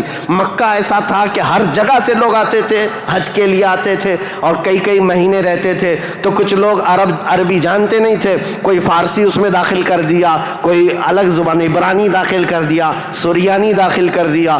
تو وہاں پر زبان کی حفاظت کی بہت ضرورت تھی، کیونکہ اس دور میں سب سے بڑا اگر کوئی عہدہ تھا تو زبان کا تھا۔ زبان جس کی اچھی ہو وہ عرب میں سب سے زیادہ عزت والا تھا۔ تو اس کے لیے مائیں اپنے بچوں کی زبان کی حفاظت کے لیے بچپن میں ان کی پرورش مکہ میں نہیں کرتی تھی، باہر بھیجتی تھی۔ اس رواج کے چلتے ہوئے 6 مہینے کے بعد حضور صلی اللہ تعالیٰ علیہ وسلم 6 مہینے حضرت آمنہ کی گود میں تھے۔ پھر وہ حلیمہ سعدیہ کے بخت چمکے، نصیبے چمکے کہ وہ دایا تھیں بنو سعد قبیلے کی۔ طائف سے آگے ایک علاقہ بنو سعد آج بھی موجود ہے، طائف سے 80 کلومیٹر دور، وہاں سے وہ آئی تھی۔ 180 کلومیٹر کا سفر کر کے آئی تھی اور مکہ مکرمہ میں انہوں نے رسول پاک صلی اللہ تعالیٰ علیہ وسلم کو گود لے لیا۔ تفصیلات میں نہیں بتا رہا ہوں، تاریخ ہے کیونکہ ہم مولد شریف میں تفصیلات بیان کرتے ہیں، یہ تاریخ اسلام ہے، اس کے لیے میں چلتی چلتی مختصر جھلکیاں رکھ رہا ہوں۔ حلیمہ سعدیہ لے کر گئیں، 2 سال پرورش کر کے واپس لے آئیں حضرت آمنہ کے گھر۔ حضرت آمنہ اپنے نور نظر کو لے کر ساتھ رہتی۔ جب حضور کی عمر 6 سال کی ہوئی تھی تو 6 سال کی عمر میں حضرت آمنہ مدینہ نکلی، کیونکہ ان کا ننیحال بھی تھا اور اپنے شوہر حضرت عبداللہ کی قبر بھی وہاں تھی۔ انتقال کے بعد سے وہ گئی نہیں تھی، تو اپنے بیٹے کے بڑے ہونے کے بعد حضور صلی اللہ تعالیٰ علیہ وسلم کو لے کر کے وہ مدینے گئیں، ننیحال گئیں، اور اس کے بعد یعنی حضور کے ننیحال اور پھر واپسی میں حضرت عبداللہ کی قبر سے ہوتے ہوئے آ رہی تھیں۔ وہاں کی بیماریاں حضرت آمنہ کو بھی جکڑ لیں، ایسی بیمار ہوئیں کہ ابوا ایک جگہ ہے بدر کے قریب، ابوا مدینہ اور مکہ کے بیچ میں، حضرت آمنہ وہ زیادہ دیر آگے چل نہ سکیں، وہیں پر آپ کی وفات ہو گئی۔ حضور پاک صلی اللہ علیہ وسلم کی عمر پاک 6 سال کی ہے۔ خود رسول محترم صلی اللہ علیہ وسلم نے اپنے ہاتھوں سے اپنی ماں کو دفن کیا۔ حضور کے ساتھ اس وقت آپ کے والد کی ایک کنیز تھیں ام ایمن، یہ ساتھ رہتی تھیں۔ اور بس حضور صلی اللہ تعالیٰ علیہ وسلم واپس مکہ جب آئے، حضرت عبد المطلب کو جیسے پتہ چلا کہ حضرت عبداللہ کی بیوی آمنہ بھی انتقال کر گئیں، وہ فرط غم میں، جوش غم میں حضور صلی اللہ تعالیٰ علیہ وسلم کو ایسے قریب کر لیے کہ ایک لمحے کے لیے بھی اپنے آنکھوں سے اوجھل نہیں ہونے دیتے۔ لیکن ہوا کیا، مشیت ایز دی جو چاہے۔ 8 سال کی عمر تھی میرے آقا کی، دادا حضرت عبد المطلب بھی فوت ہو گئے۔ یہ دور گزرتا گیا، دادا حضرت عبد المطلب نے اپنے انتقال سے پہلے اپنے بیٹے حضرت عبداللہ کے سگے بھائی جناب ابو طالب کے حوالے کر دیا تھا اپنے اس پوتے کو۔ حضور صلی اللہ تعالیٰ علیہ وسلم کو جناب ابو طالب کے حوالے کر دیا اور کہا کہ تم اس کی نگرانی کرنا۔ تو جناب ابو طالب نے ایسی نگرانی کی کہ ابو طالب کے گھر میں بیٹے تو ہوئے، ان کے بیٹے عقیل ہیں، ان کے بیٹے جعفر ہیں، ان کے بیٹے حیدر کرار، علی و مرتضیٰ ہیں، لیکن حضور صلی اللہ تعالیٰ علیہ وسلم کی پرورش میں ایسا کمال کا کردار ادا کیا کہ اپنے بیٹوں کو بھی کچھ نہیں سمجھتے حضور کے آگے، حضور اکرم صلی اللہ علیہ وسلم کے آگے۔ ایک روایت جو ہے بدن میں رونگٹے کھڑے کر دیتی ہے۔ میں آج بھی بحث نہیں کروں گا ایمان ابو طالب کے متعلق، حمارقۃ الآراء بحثوں میں سے ہمارا ٹاپک آج تاریخ اسلام ہے، لیکن ان کی پرورش کا انداز ایسا تھا۔ صرف ایک بات اگر میں بتا دوں، شعب ابی طالب میں جب 3 سال تک مکہ والوں نے حضور صلی اللہ علیہ وسلم کا بائیکاٹ کیا تھا، سوشل بائیکاٹ، کبھی بھی حملہ ہونے کا اندیشہ رہتا تھا کہ لوگ آ کر کے حضور کو قتل نہ کر دیں۔ رات کے وقت، کیونکہ عرب اتنے دشمن تھے رسول پاک صلی اللہ علیہ وسلم کے اعلان نبوت کی بات کر رہا ہوں، یہ روایت بیچ میں عرض کر رہا ہوں۔ جناب ابو طالب رات کے وقت جب حضور سو جاتے تھے تو ان کو اٹھا کر کے دوسری جگہ سلاتے اور حضور صلی اللہ علیہ وسلم کی جو جگہ خاص تھی، حضور کی جو چادر تھی، اس جگہ اپنے بیٹے کو سلا دیتے تھے اور یہ کہتے ہماری نیند کے وقت میں اگر کوئی دشمن آ کر حملہ بھی کرے تو محمد پر حملہ نہ ہو، میرے بیٹے پہ حملہ ہو۔ یہ کمال کی شفقت کے ساتھ انہوں نے پرورش کی ہے رسول اللہ صلی اللہ علیہ وسلم۔ جب آپ کی عمر پاک 12 سال کی تھی حضور اکرم صلی اللہ علیہ وسلم کی، جناب ابو طالب کے ساتھ آپ تجارت کے لیے نکلے ملک شام، کیونکہ خاندانی مشغلہ تھا تجارت، ابو طالب ساتھ میں لے کر کے گئے. یہ وہ ٹرننگ پوائنٹ ہے تاریخ کا کہ بیچ راستے میں ایک بحیرہ راہب، ایک عیسائی پادری تھا، جہاں پر یہ قافلہ رکا تھا. بحیرہ راہب نے دیکھ کر کے ہی کہا ھذا سید المرسلین، یہ رسولوں کا سردار آیا ہے.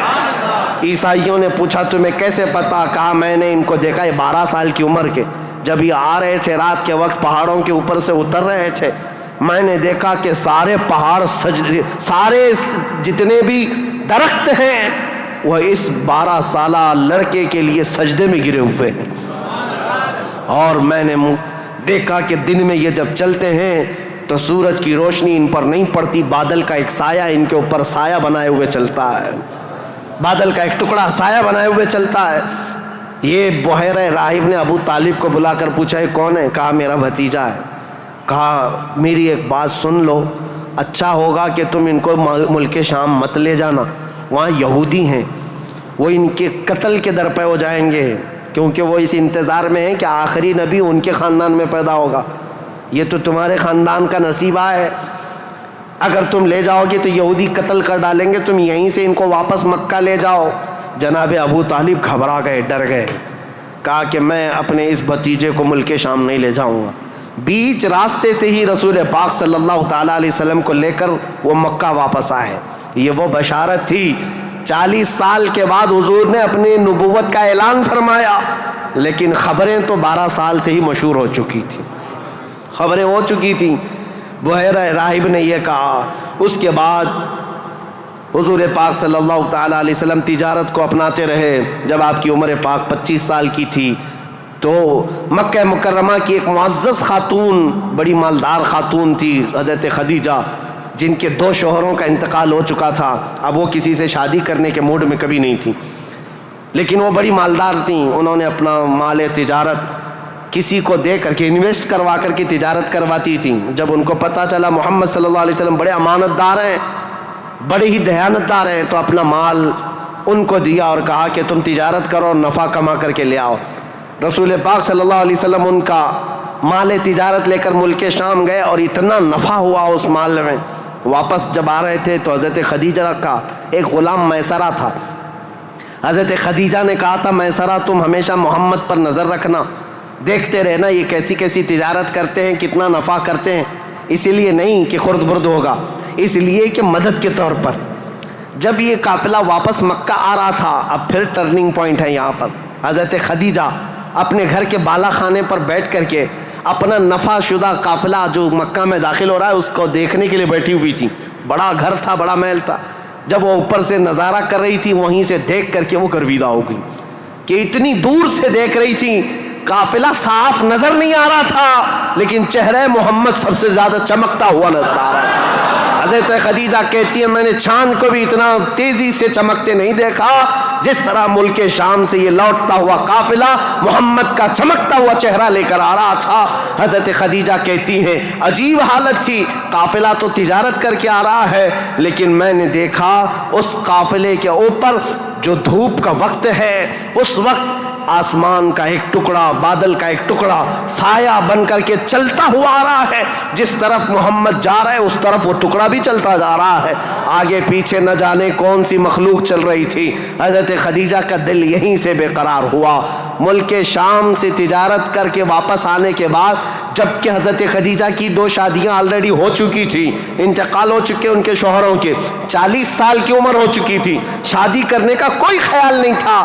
لیکن حضور پاک کے چہرے پاک کو دیکھنے کے بعد، ان کی خصوصیات دیکھنے کے بعد، نفع لیتے ہی آپ نے پیغام بھیج دیا محمد صلی اللہ تعالیٰ علیہ وسلم سے. کہا کیا آپ مجھ سے نکاح کرنا چاہیں؟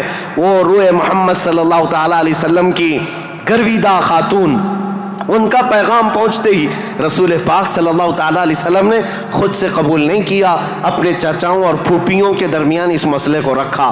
جناب ابو طالب تھے، سارے پھوپھیاں اور چچا بیٹھے، ان کے سامنے رکھا کہ حضرت خدیجہ کے پیغام نکاح آیا ہوا ہے. سارے لوگوں نے کہا تمہیں پتہ ہے خدیجہ پورے مکہ میں طاہرہ کے نام سے جانی جاتی ہیں، سب سے پاکیزہ خاتون. عزت تو ایسی تھی کہ ادنا سے ادنا آدمی بھی اور اونچا سے اونچا آدمی بھی حضرت خدیجہ کی طرف چہرہ اٹھا کر نہیں دیکھتا. ان کی عزت بڑی تھی. کہا کہ اگر محمد تمہارے لیے ان کی طرف سے پیغام آیا ہے تو قبول کر لو. رسول پاک صلی اللہ تعالیٰ علیہ وسلم نے جواب بھیجا کہ مجھے بتایا گیا ہے کہ مکہ میں سب سے شریف خاتون اگر کوئی ہے تو خدیجہ کا نام ہے. میرے عزیزو خاتون شریف کیوں نہ ہوگی؟ اس لیے کہ جس کے پیٹ سے پیدا ہونے والی بیٹی فاطمۃ الزہرا ہو، سیدہ کائنات ہو، تو پھر ماں کا عالم کیا ہو سکتا ہے؟ اللہ کریم نے یہ انتخاب فرمایا تھا. رسول کریم صلی اللہ تعالیٰ علیہ وسلم نے اس نکاح کو دل و جان سے پسند کیا. نکاح کی تقریب ہوئی. نکاح کی تقریب میں جناب ابو طالب اور حضور کے سارے چچا اور پھوپھیاں بھی شریک ہوئے. خطبہ نکاح کا خطبہ جناب ابو طالب نے پڑھا تھا. وہ خطبہ آج بھی موجود ہے جو میرے آقا صلی اللہ تعالیٰ علیہ وسلم کے پہلے نکاح میں خطبہ ہوا تھا. اس خطبے کے بعد نکاح مقرر ہونے کے بعد رسول کریم صلی اللہ تعالیٰ علیہ وسلم کی یہ شریک حیات، یہ رفیق حیات، یہ محبوب رب العالمین سیدہ خدیجہ حضور کی ایسی وفا شعار خاتون بن کر کے رہی کہ اللہ کی قسم آج بھی پوری روئے زمین پر جو میرے آقا کی اولاد سادات کے نام سے جانی جاتی ہیں وہ کہیں اور نہیں، وہ خدیجہ کی بیٹ سے پیدا ہونے والی اولاد ہے. حضرت خدیجہ کے بطن سے میرے آقا کی 6 اولاد ہوئیں، 3 بیٹے اور 3 بیٹیاں. رسول کریم صلی اللہ تعالیٰ علیہ وسلم کی 6 اولاد کی ماں حضرت خدیجہ ہے. یہ بڑی الفت و محبت کی زندگی گزری ہے میرے آقا صلی اللہ علیہ وسلم کی. لیکن جب میرے آقا کی عمر پاک 50 سال کی ہوئی اور حضرت خدیجہ کی عمر اس وقت تقریباً آپ اندازہ کر سکتے ہیں 25 سال زیادہ تھی، 75 سال کی خاتون تھی. 75 سال کی خاتون، اللہ اکبر، 75 سال کی خاتون کس کو کہتے ہیں؟ عمر کا وہ پڑاؤ جس میں بوڑھا اپنے اعضاء سے مجبور ہو جاتا ہے اور اس کے پٹھے جواب دے جاتے ہیں، چلنا پھرنا دوبھر ہو جاتا ہے. لیکن قسم خدا کی جب میں یہ روایت پڑھتا ہوں کہ جب رسول کریم صلی اللہ تعالیٰ علیہ وسلم 3000 فٹ اونچی پہاڑی غار ہرا میں جا کر عبادت کرتے تھے، کبھی 2 دن تک نہیں آتے تھے، تو 75 سال کی یہ خاتون دن میں 2 مرتبہ پہاڑی پر جاتی تھی کھانا لے کر کے اور اترتی تھی. آج میں بتاؤں ہم جیسوں کی جوانی میں 1 مرتبہ پہاڑ پر چڑھ کر کے آ جائیں 8 دن تک پٹھے درد کرتے ہیں، پیر درد کرتے ہیں. میں سمجھ نہیں پاتا وہ خدیجۃ الکبریٰ کی وفا شعاری کو دن میں 2 مرتبہ اپنے نبی پاک اپنے رفیق حیات کے لیے اوپر جاتی تھی، نیچے آتی تھی. کبھی رسول اللہ پہاڑ سے اتر رہے ہوتے، حضرت خدیجہ گھر کے باہر آ کر کھڑی ہوتی، کڑی دھوپ ہوتی، سورج کی تمازت ہوتی، لوگ چلتے پھرتے کہتے خدیجہ اپنے شوہر کا انتظار کر رہی ہو؟ کہتی ہاں میرے شوہر پہاڑ سے اتر رہے ہیں، غار ہرا سے آ رہے ہیں. اس وقت لوگ کہتے خدیجہ اندر چھاؤں میں بیٹھو، انتظار کرو، ان کے آنے میں کافی وقت ہے. خدیجہ کہتی میرا دل گوارا نہیں کرتا میرا شوہر دھوپ میں اتر رہا ہو اور ان کی عورت چھاؤں میں بیٹھی رہے. جب تک وہ دھوپ میں اترتے رہیں گے میں دھوپ میں کھڑی رہوں گی. یہ وفا شعاری ایسی تھی. آپ کو پتا ہے سب سے پہلی وہی قرآن کی جو غار ہرا میں آئی ہے، جبرائیل امین لے کر کے آئے ہیں. اسلام کی تاریخ میں اگر یہ نہ بتائیں تو ابتدا ہی نہ ہوگی، کیونکہ رسول اللہ صلی اللہ تعالیٰ علیہ وسلم جب 40 سال کی عمر میں تھے غار ہرا میں جا کر عبادت کرتے، جبرائیل امین آئے قرآن کی آیتیں لے کر اور حضور سے کہا اقرا. حضور نے کہا ما انا بقاری، میں نہیں پڑھوں گا. وہ کہتے تھے پڑھو، حضور کہتے میں نہیں پڑھوں گا. سینے سے سینہ لگا کر دبوچتے تھے. 3 مرتبہ ہوا، 4تھی مرتبہ کہا اقرا بسم ربک الذی خلق، پڑھو اس رب کے نام سے جس نے پیدا کیا ہے. رسول محترم صلی اللہ تعالیٰ علیہ وسلم نے پڑھنا شروع کیا اور پھر آیتیں سب سے پہلے جو آئی ہیں اسلام کی ابتدا نور الہی کا ظہور ہے، نور الہی کا نزول ہے. اللہ کا کلام اتر رہا ہے پہاڑ پر، پہاڑ کی چوٹیوں پر، جس کو آج بھی جبل نور کہا جاتا ہے. نور کی پہاڑی جہاں نور اترا، نور کا پہاڑ ہے. اور کس پر اترا؟ جس پر اترا وہ نور علی نور ہے. قرآن کی آیتیں آئیں، اقرأ بسم ربک الذی خلق خلق الانسان من علق اقرأ وربک الاکرم الذی علم بالقلم علم الانسان ما لم يعلم. یہ 5 آیتیں دے کر جبرائیل امین چلے گئے. رسول پاک صلی اللہ تعالیٰ علیہ وسلم پر جو وحی آئی تھی اس کا اثر ایسا تھا، سخت ٹھنڈیوں کے دن تھے، موٹے موٹے پسینے کے بوند پیشانی سے نکلتے تھے. جب رسول پاک تشریف لائے پہلا واقعہ دیکھا تھا حضور نے، پہلا واقعہ تھا جبرائیل امین اس طرح آیتیں لے کر آئے. یہ آیتیں اترنا آسان بات نہیں. قرآن خود کہتا ہے، میرا مولا فرماتا ہے اگر ہم یہ پہاڑوں پر اتار دیتے پہاڑ ریزہ ریزہ ہو جاتے، ٹکڑے ٹکڑے ہو جاتے، لیکن قلب مصطفیٰ نے اس کا بوجھ اٹھا لیا ہے. رسول اللہ کے دل نے اس امانت کو اٹھایا تھا، لیکن چل کر کے دنیا کا وہ پہلا انسان، دنیا کی وہ پہلی شخصیت ہے جس کو قرآن سنایا میرے آقا نے، وہ کوئی اور نہیں، ام المومنین سیدہ خدیجۃ الکبریٰ ہے.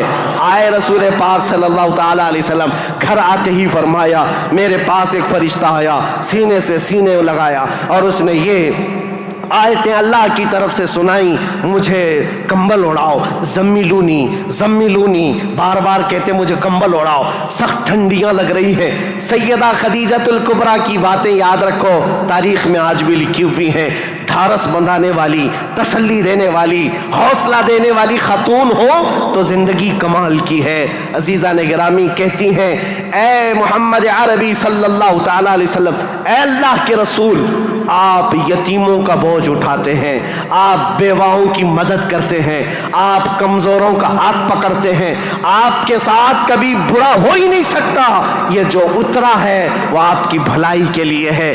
ان قریب آپ دیکھیں گے زمین و آسمان کی ساری چیزیں اللہ تعالیٰ آپ کے لیے مسخر فرما دے گا. یہ خدیجۃ الکبریٰ رضی اللہ تعالیٰ عنہ کی حوصلہ افزائیاں تھی. یہاں سے میرے آقا صلی اللہ تعالیٰ علیہ وسلم پھر مکہ تشریف لائے، اور آپ کو پتہ ہے سب سے پہلے مکہ مکرمہ میں اب تاریخ اسلام کی شروعات ہے. تاریخ اسلام کی شروعات ہے. اسلام کی تاریخ سے پہلے میں نے اتنا بیک گراؤنڈ بتا دیا، تاریخ بتا دی، حالات بتا دیے، سیاسی حالات، مذہبی حالات، اخلاقی حالات. اب جو شروعات ہوئی وہ کہاں سے؟ غار حرا سے شروعات ہوئی. اور اس کے بعد سب سے پہلے گھر آئے میرے آقا، اور سب سے پہلا مسلمان جو اسلام میں داخل ہوتا ہے وہ کوئی اور نہیں، ام المومنین خدیجۃ الکبریٰ. گھر والی سب سے پہلے اسلام میں داخل ہوئی ہیں.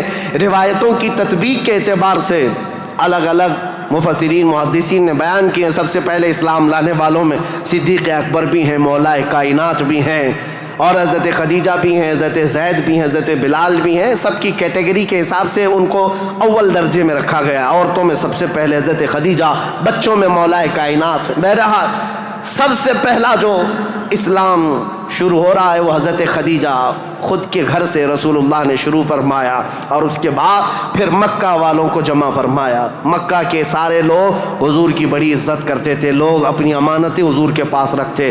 آپ کا لقب تھا امین اور صادق. لوگ آپ کو امین کہہ کر پکارتے یا صادق کہہ کر پکارتے. اپنے مشوروں میں حضور کو دیکھتے تھے تو خوشیوں سے پھولے نہیں سماتے تھے. وہ کہتے کہ اگر محمد کسی مجلس میں بیٹھ جائے تو اللہ کی رحمت ہی رحمت ہے. اس وقت بھی عرب حضور صلی اللہ علیہ وسلم کا بڑا احترام کرتے، بڑی عزت کرتے. اس دن حضور نے جیسی دعوت دی پورا مکہ ٹوٹ پڑا، سب آ گئے. حضور نے سب سے پہلے ان سے سوال کیا، اے مکہ والو، اگر میں یہ کہوں اس پہاڑ کے پیچھے ایک فوج ہے جو تم پر حملہ کرنا چاہتی ہے تو تم کیا کہو گے اس بات پر؟ سارے لوگوں نے ایک آواز میں جواب دیا، اے محمد، آج تک آپ نے کبھی جھوٹ نہیں کہا ہے. اگر آپ یہ کہیں گے تو ہم صرف یقین ہی نہیں کریں گے بلکہ ہم تو اس فوج سے لڑنے کی تیاری بھی کریں گے. اتنا ہمیں یقین ہے آپ کی بات پر کہ ہم اس فوج سے لڑنے کی بھی تیاری کریں گے جس کے بارے میں آپ کہہ رہے ہیں پہاڑ کے پیچھے فوج ہے. رسول کریم صلی اللہ تعالیٰ علیہ وسلم نے فرمایا، تم جب میرے بارے میں اتنا یقین کا اعتقاد رکھتے ہو تو سنو، اب میں یہ نہیں کہنا چاہ رہا کہ اس پہاڑ کے پیچھے فوج ہے جو تم پر حملہ کرنا چاہتی ہے، بلکہ اب میں یہ کہتا ہوں، سنو غور سے، کہ میں اللہ کا نبی ہوں، آخری رسول ہوں، اور دین اسلام لے کر کے آیا ہوں. اللہ ایک ہے، اللہ کے علاوہ کسی کی عبادت نہیں کی جائے گی. کوئی خدا نہیں ہے سوائے اللہ کے۔ یہ پہلا جبل ابو قبیس کے قریب فاران کی چوٹیاں پہاڑی کے پاس میرے آقا نے صفا مروہ کے دامن میں مکہ والوں کو جمع کیا تھا۔ پہلی آواز میرے آقا کی زبان سے گونجی تھی، لا الہ الا اللہ محمد رسول اللہ۔ اب لوگوں کو دیکھنے کا وقت تھا۔ ظاہر سی بات ہے، میں نے عرب کی طبیعت پہلے سے بتائی، اکھڑ مزاج، سخت مزاج، نخوت بھرا ہوا، کبر تکبر بھرا ہوا۔ کب وہ ایکسپٹ کرتے؟ سارے لوگ ایک دوسرے کا منہ دیکھنے لگے۔ کہا کیا ہم حبل کو جو کعبے کے اوپر بیٹھا ہوا خدا ہے اس کو اتار دیں گے؟ صفا مروہ پر جو ہمارے خدا ہیں ان کو چھوڑ دیں گے؟ خانہ کعبہ کے اندر دروازے کے اندر جو خدا ہے ان کو چھوڑ دیں گے؟ چاہے زمزم پر جو خدا بیٹھا ہے اس کو چھوڑ دیں گے؟ سب کی چھ میں گوئیاں شروع ہو گئی، بغلیں جھانکنے لگے۔ اور اسی اثنا میں غصے میں آ کر آپ کا سگا چچا ابو لہب کھڑا ہوا، کہا تبن لک یا محمد لہذا جمعتا، اے محمد کیا اس لیے تم نے ہم کو جمع کیا؟ برا ہو تمہارا، تمہارے ہاتھ ٹوٹ جائیں۔ یہ پہلا جملہ تھا جو ناز قلب مصطفیٰ کریم صلی اللہ تعالیٰ علیہ وسلم کے نازنین قلب پر اترا۔ اس وقت تک کسی نے برا جملہ آپ کے لیے استعمال نہیں کیا تھا۔ پہلا برا جملہ استعمال کرنے والا ابو لہب تھا۔ نبی کریم صلی اللہ تعالیٰ علیہ وسلم کے خاطر پر، آپ کے قلب اقدس پر بوجھ گزرا، بار ہوا، تکلیف ہوئی۔ اللہ تعالیٰ نے پھر آیتیں اتاری، تبت یدا ابی لہب و تب، اے رسول آپ کے نہیں ابو لہب کے ہاتھ ٹوٹ جائیں، اس کا مال اسے کوئی فائدہ نہ دے۔ اللہ کریم دفاع کرتا رہا، ڈیفنس کرتا رہا۔ رسول کریم صلی اللہ تعالیٰ علیہ وسلم اس دعوت کو لے کر چل پڑے۔ پورا مجمع تھا مکہ کا، لیکن کوئی آگے اٹھ کر کھڑا نہیں ہوا کہ اے محمد ہم مانتے ہیں آپ کو اللہ کا رسول، آخری رسول، آپ جو دین لائے اس کو مانتے ہیں، آپ کا جو خدا ہے اس کو مانتے ہیں۔ نہیں، کوئی نہیں تھا۔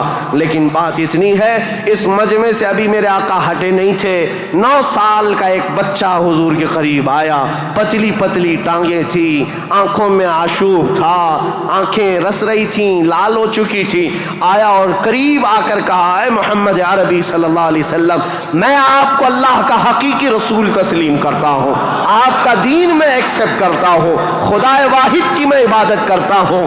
حضور اکرم صلی اللہ علیہ وسلم نے اس 9 سال کے بچے کو سینے سے لگایا اور دعا کی، مولا اس بچے کی ٹانگوں میں، اس کے بازوؤں میں تو طاقت عطا فرما اور اس کو دین کا عظیم سپاہی بنا۔ میرے آقا کی یہ دعا تھی۔ 9 سال کا وہ کمزور بچہ جو سب سے پہلے حضور کی دعوت پر لبیک کہا تھا، آج پوری دنیا شرق و غرب، شمال و جنوب میں اس کو اگر پکارتی ہے تو اسد اللہ الغالب، شیر خدا حیدر کرار کے نام سے جانتی ہے۔ اس کی طاقت کو کون جانے، اس کی طاقت کے قریب کون پہنچے؟ لا فتح الا علی، لا سیف الا ذوالفقار۔ اس حیدر کرار کو جو طاقت و قوت تھی، جو خیبر شکن ہے، پھاٹک کو اکھاڑ کر پھینک دینے والا، مرحب کے لوہے والے لباس پر تلوار کی ایک ضرب لگا دے تو اس کے سر سے لے کر سینے تک ٹکڑے کر دینے والی تلوار رکھنے والا، یہ طاقت کہیں اور سے نہیں، یہ دعائے مصطفیٰ سے ملی ہوئی ہے۔ میرے آقا صلی اللہ تعالیٰ علیہ وسلم کی اسلام کی تبلیغ کی شروعات یہاں سے ہوئی۔ اب اس کے بعد مکہ مکرمہ کے جو حالات تھے، سیرت مصطفیٰ کے بیان میں آپ نے تقریباً سن لیا ہے۔ تقریباً 13 سال میرے آقا نے مکہ مکرمہ میں تبلیغ فرمائی، مشقتیں اٹھائی، مصیبتیں برداشت کی، کئی صحابہ کی یہاں پر شہادتیں ہوئی۔ یہاں پر حضرت سمیہ کا قتل ہوا ہے، حضرت عمار بن یاسر کو یہاں پر مارا گیا، حضرت یاسر کو جلایا گیا، اور یہاں پر حضرت خبیب بن عدی، حضرت زید بن دسنا، حضرت خباب بن عرت، ان کے مسلے کیے گئے تھے، کان کاٹے گئے، ناک کاٹے گئے، ان کی زبانیں کاٹی گئی، ان کے ہاتھ پیر کاٹے گئے اور ان کو پھانسی پر چڑھایا گیا۔ یہ ساری تکلیفیں میرے آقا نے برداشت فرمائیں۔ 13 سال تک بلال حبشی کو تو پیروں میں رسی ڈال کر کے مکہ والے کھینچتے تھے، بدماش لڑکے پورے مکہ کی گلیوں میں گھماتے۔ ان کا آقا جو امیہ تھا وہ آپ کے سینے پر گرم سل رکھتا، گرم ریت پر آپ کو سلایا جاتا۔ آج کی زمین پر آج بھی آپ مکہ میں جائیں، دوپہر کے وقت 1 منٹ آپ بغیر چپل کے کھڑے ہو کر کے دکھا دیں، اللہ کی پناہ آپ کے پیروں میں چھالے نہ آئیں تو بات کرنا، آپ کے پیروں میں آبلے نہ پڑ جائیں تو مجھ سے کہنا، لیکن وہ بلال حبشی کو پورا دن گرم ریت پر سلایا جاتا، پیٹ گل گئی تھی اور ان کے پیٹ سے گوشت نکل کر کے چربی میں تبدیل ہو گیا، چربی نکل گئی تھی، ریڑھ کی ہڈی دکھتی تھی۔ یہ حضرت بلال کے ساتھ ہوئے۔ یہ باتیں اس لیے میں عرض کر رہا ہوں، ان ظالموں کو آج صرف حضور کی جنگیں نظر آتی ہیں۔ حضور پاک کے ساتھ مکہ والوں نے جو دہشت گردی کی تھی، جو آتنک مچایا تھا، وہ کیوں نہیں بیان کرتے؟ 13 سال تک تلوار نہیں اٹھائی، نہ تلوار اٹھانے کا حکم دیا، 13 سال برداشت کیے، سوشل بائیکاٹ بھی برداشت کیا، حضور نے پتے کھائے، چمڑے ابال کر کھائے، سب برداشت کیا، پھر ہجرت بھی کیا، اپنا وطن بھی چھوڑا، اب مدینہ طیبہ تشریف لے گئے۔ اب یہاں سے اسلامی حکومت کی اسٹیبلشمنٹ ہوتی ہے، بنیاد رکھی جاتی ہے، اور میرے دین کی بنیاد جہاں رکھی گئی وہ بہت بڑا کروڑوں کا بنایا ہوا پارلیمنٹ نہیں تھا، وہ کھجور کے چھالوں سے، کھجور کے پھڑ سے بنایا ہوا چھپر کا ایک چھوٹا سا گھرانہ جس کو مسجد نبوی کہا جاتا ہے، یہ مسلمانوں کا مرکز تھا، یہ پارلیمنٹ تھا میرے آقا کے۔ یہاں سے اسلام کی حکومت کا آغاز ہوتا ہے، یعنی اسٹیبلشمنٹ جو ہوئی۔ اب یہاں سے رسول اللہ صلی اللہ علیہ وسلم نے باضابطہ بادشاہوں کو اسلام کی تبلیغ دی، لوگ جوک در جوک اسلام لاتے رہے، اور اس کے بعد اسلامی فتوحات بھی ہوئیں، غزوات ہوئے، جنگیں ہوئیں۔ نبی کریم صلی اللہ تعالیٰ علیہ وسلم کا یہ جو مدنی دور ہے حضور کا، یہ بڑے سنہرے ابواب میں لکھا گیا۔ وہ ہجرت کا 8واں سال تھا۔ انشاءاللہ العزیز کل میں حضور اکرم صلی اللہ علیہ وسلم کے مدنی دور کے آخری حالات اور پھر حکومت کا جو اسٹیبلشمنٹ ہے اور اس کے بعد خلافت کا آغاز، جو خلافت کی تاریخ ہے، کیسے خلافت قائم ہوئی، کس طرح سے خلافت کے لیے معاملات آئے، انشاءاللہ تاریخ اسلام کی آگے کی اور بنیادیں آپ کے سامنے رکھیں گے۔ اور پھر میں آخر میں یہی کہوں گا، میرے آقا کا میں نے ذکر کیا ہے، ہماری ہمت اب جواب دے رہی ہے، پسینے آ گئے، تھک گئے ہیں، سن کر کے ہو سکتا ہے کوئی نہ تھکے، بول کر کے میں نہ تھکتا ہوں، لیکن بات طبیعتوں کے تقاضے کی ہے۔ حضور کا ذکر ایسا ہے، میرے آقا کا ذکر ایسا ہے، جس پر کل میں نے جو شعر کہا تھا وہی آج کہتا ہوں، جو کچھ بیاں ہوا وہ آغاز باب تھا، یہ قصہ لطیف ابھی ناتمام ہے، لیکن رضا نے ختم سخن اس پہ کر دیا، خالق کا بندہ خلق کا آقا کہوں تجھے۔ وآخر دعوانا الحمدللہ رب العالمین۔ السلام علیکم۔